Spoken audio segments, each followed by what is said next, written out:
Am I the a-hole for not giving my sister-in-law and her family a luxury vacation? I travel a lot for work, so I have so many hotel and airline points it is crazy. This summer, I am taking my family to Disney World and we are going to stay at one of the resorts on the property. My sister-in-law and her family had a hard time during the pandemic, so I decided to do something nice and invite them along. My treat. I said I would pay for their flights, hotel, and park tickets. Everyone was excited until she started talking to my wife. Now, she is upset that we are staying at one of the resorts and they have to stay in Disney Springs. Apparently, I am being cheap by using points for their hotel, instead of just paying for them to stay at the same resort as us. My wife told her sister and brother-in-law to STFU and accept the gift, but they didn't.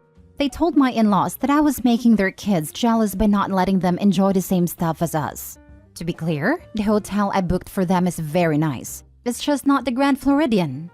So I finally talked to them and gave them the choice of accepting my gift or not coming, since I could still cancel the reservations. They started yelling at me for being an a-hole and taking something away from their children. I had talked to them like adults, but when they started screaming, their kids heard them and found out that they might not be going. Now their kids are angry at their parents for possibly messing up their vacation, and now I'm the bigger a-hole for making them look bad in front of their kids. Am I the a-hole? Let me get this straight. You're gifting them airline tickets, park tickets, and a nice hotel, and they demand more? Cancel their tickets immediately. For their benefit too, so they drop this entitled idiocy forever. So the kids learn you get nothing if you're being an A, so they don't try to walk all over you in the future. Not the a-hole, that would be them. Poor kids. Heck, I'll take this amazing gift with endless gratitude. Disney Springs got 4.85 over 5 stars. I'll be so happy and grateful if anyone did this for me. Definitely an r/choosing beggar situation. OP should take the kids, leave ungrateful sister-in-law and brother-in-law behind.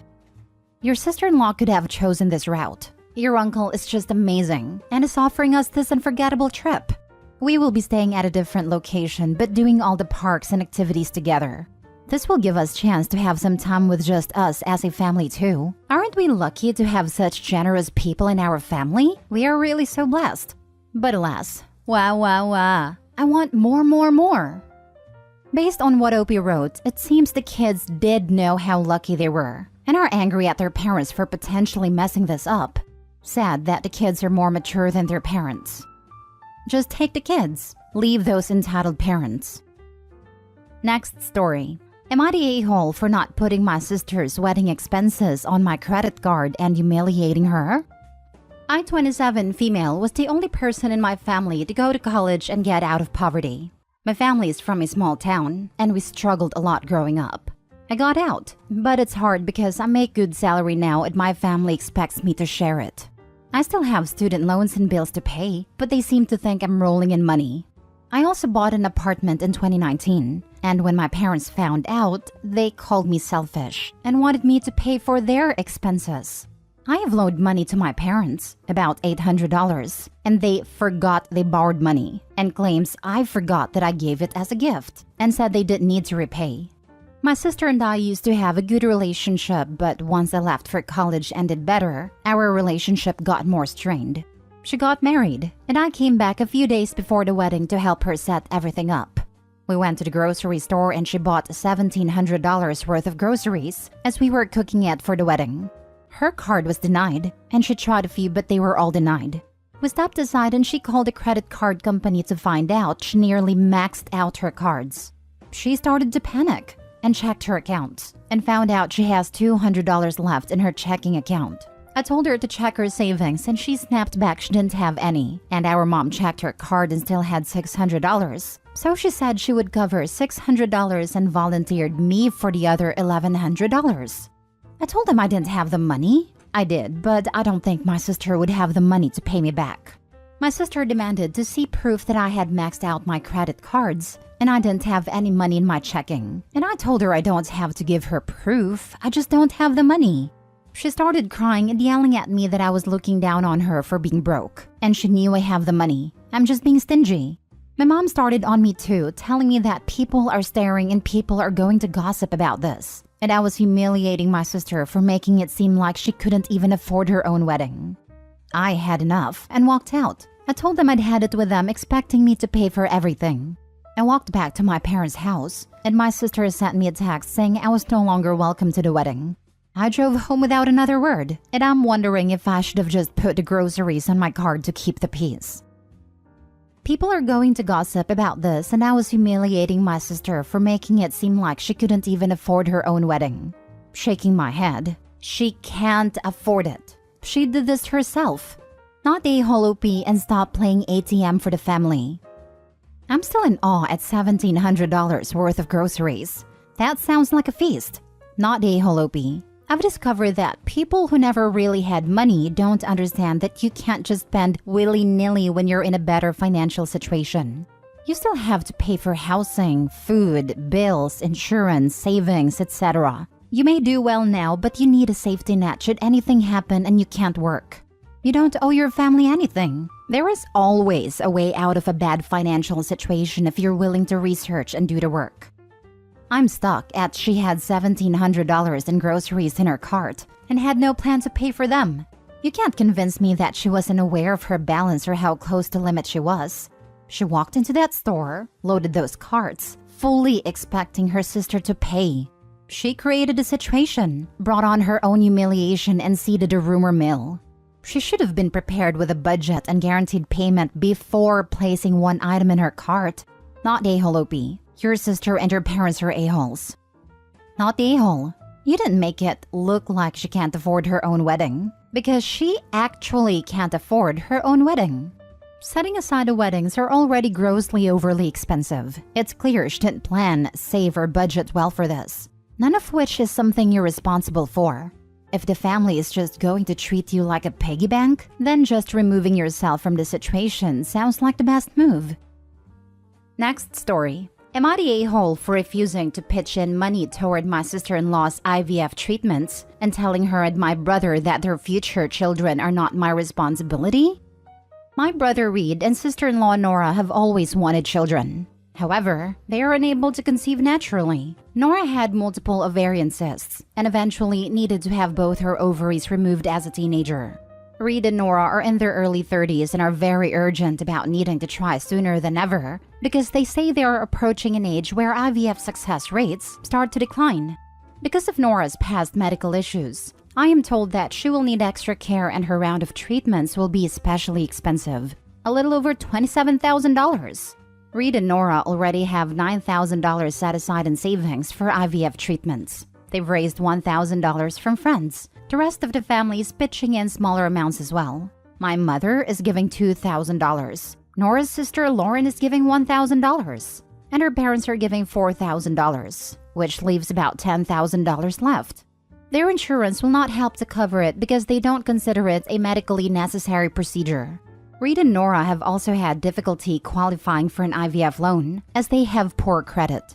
So now Reed and Nora are asking me to help because according to the loan advisor, I am allowed to take out the loan on Reed and Nora's behalf. $10,000 is a huge ask for me. And the fact that Reed and Nora have poor credits shows they already don't have a good track record of paying back loans. When I questioned why they didn't ask Lauren, they claimed they couldn't because she isn't single and childless like I am. They see it as me not having any dependents. My mother and parents-in-law don't have a lot of savings, and their early mentioned donations were already a huge gift for them. It takes a long time to correct a bad credit score, and it makes things much more difficult. And as harsh as it is to say, I don't want to take out thousands of dollars in a loan for a procedure that has a good chance of not even working. So I told Reed and Nora no, and that their future children are not my responsibility.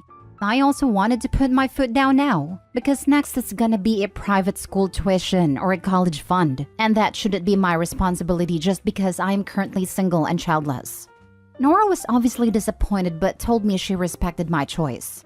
Reed was angry. He told me that he would remember this for when I am ever in a time of need, so that I will know how it feels to have family turn their back on me. The rest of the family members have essentially told me, "We're not mad at you, just disappointed." Because Nora worried for years that she would never be able to have children or be a mother. They say Reed and Nora would be wonderful parents, and is it right that they can't conceive naturally? which I do agree with. However, I still stand by Nora and Reed's future children not being my responsibility.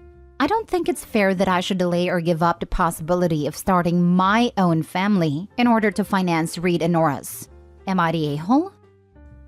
Now for the comments. Not the a-hole. And as a mom, I wonder if they can afford having a child if they can't even take a 10K loan. I agree, but this is a bad take. It's not the same spending 27K in a single instance of treatment than spending the same amount over a year or two.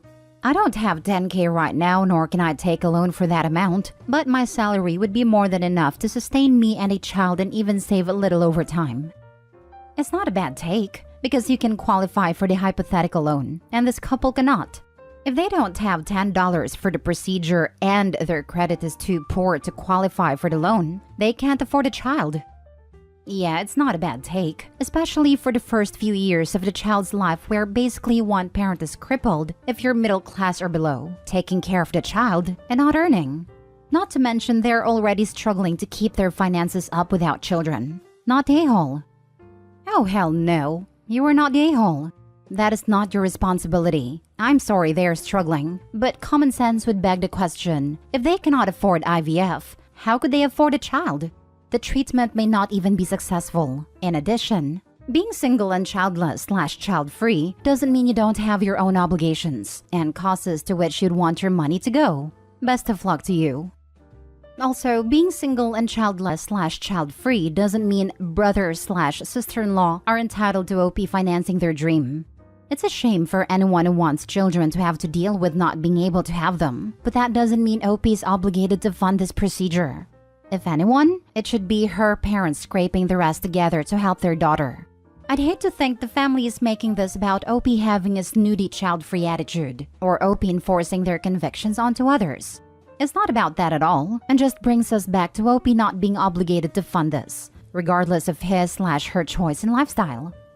Not a-hole. Never loan money or co-sign a note for people who can't get a loan on their own. There's a reason banks reject them. It's astounding to me that people are so brazen that you should put your financial stability at risk just because they want you to. That's nuts. Finally, maybe Reed and Nora should wrap their heads around the idea that they cannot afford IVF and should consider something radical, like adoption. Last story.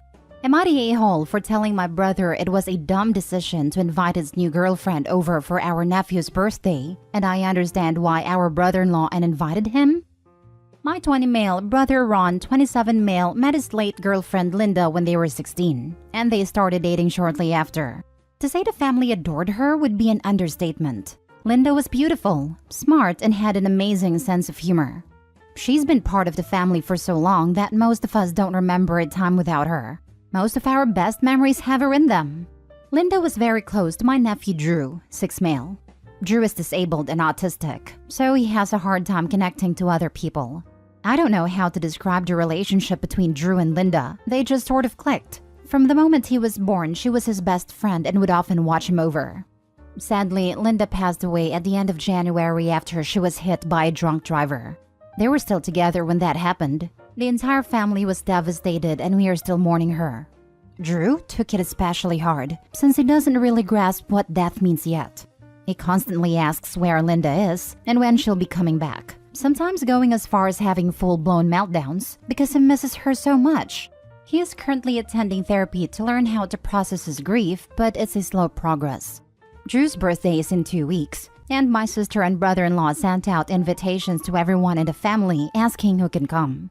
Birthdays are a big deal in our family and are usually an over-the-top event with catering, so it's necessary to confirm the number of guests. Apparently, Ron wrote that he'll come with Gia, a new girlfriend he's hoping to introduce to the family. And now most of the family is angry at him for moving on so quickly. I personally think it's none of my business, and I'm not going to tell him what to do or how to live his life. However, bringing a new partner over to his nephew's birthday when he knows how said nephew was so attached to his ex and is still mourning her is idiotic at best, and cruel at worst. Brother-in-law told Ron that if he's planning on bringing that girl over for Drew's birthday, he shouldn't bother coming at all. Ron called me to complain, and I told him the same thing. He shouldn't bring her over. Ron called me an a-hole and a bad brother. He said that he's finally happy again after Linda's death. And why is it so hard for us to accept that he moved on and support his relationship? I told him I'm happy to hear he's doing well, and I'm sure the family would someday love to meet the girl that makes him so happy. But I'm standing by my opinion that inviting her now was a dumb decision on his part, and he chose the worst possible time and place to introduce someone new to the family. Not the a-hole. An autistic kid's birthday is really not the time to be introducing new people, particularly when the kid in question hasn't even processed that Linda is gone yet. Also, Linda passed away 4 months ago, and he is already ready to introduce a new girlfriend? Well, your brother sure moved on fast. Who knows how anyone would behave when a close loved one dies? Poor bloke is probably in pieces and looking for some sort of comfort from a new relationship and his family. Not saying it's the right time to introduce her, but Christ, have some compassion for the poor man. His long-term partner died not long ago. Surely this is the time for families to be there for each other. People cope however they can. This is something I'd call a rebound. Sometimes rebounds are necessary if you can't take it anymore and need distraction, but that's just me. Had a beloved friend pass suddenly, and her husband was destroyed. Also went into a new relationship within 3 months. It didn't end well. Then had a series of back-to-back. That didn't end well. He was looking for comfort, and this was the only way he thought he could get it. It's been a long time, almost 20 years, and is finally alone for a bit. He still goes to her grave, at least weekly, and has a beer with her. There were side eyes, but I always understood. He honestly hasn't gotten over it. He just didn't know what to do, so he kept trying to replace her. Figured out that he couldn't, and began to process it. Not a-hole. I don't think your brother should be punished for finding happiness with someone new, and shouldn't be held to your family's timetable for grief. But Drew's birthday is the wrong time to introduce her to the family, given how young Drew is and how attached he was to Linda.